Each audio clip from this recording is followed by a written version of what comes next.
Today is part 2 of reviewing my viewers' profiles. If you guys would like to be reviewed, make sure you subscribe and turn on post notifications so you get notified the next time I do a profile review stream, because that's where the reviews are going to come from. I'm going to do the first 50 submissions that did not get reviewed on stream here on YouTube Shorts. Make sure to be the first one to join next time. Alright, so this is the person we're going to be reviewing, named Hot Pillow. So Hot Pillow enjoys doing floor 7 dungeons and wants a profile review because he wants to see what he can work on and what he needs to do to continue progressing at a steady pace.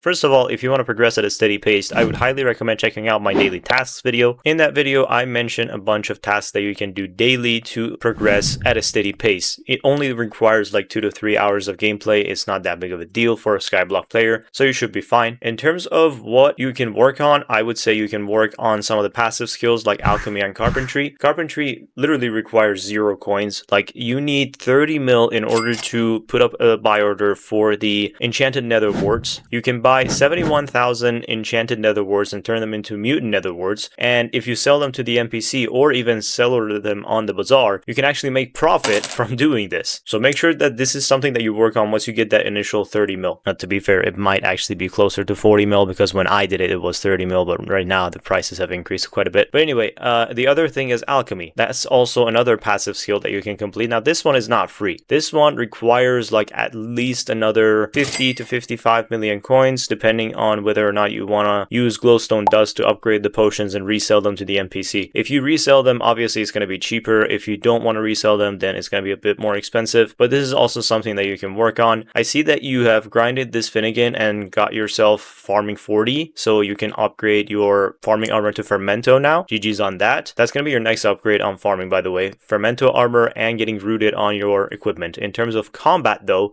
it seems like you are at Kata 35, which is a really good Kata level, and you have yourself a Necron armor, so I would highly recommend upgrading this Livid Dagger into a Juju Shortbow. You already have the requirement for it, and your next big goal is obviously going to be the Terminator. You already have the requirement for it pretty much. Like, you need to grind just a little bit more Enderman Slayer in order to get yourself E-Man 7. And once you do that, it's just a matter of grinding and doing the same thing over and over again in order to get yourself the 500 mil needed for a Terminator. But yeah, that's pretty much it. Don't forget to check out my daily task video. Hopefully that helped.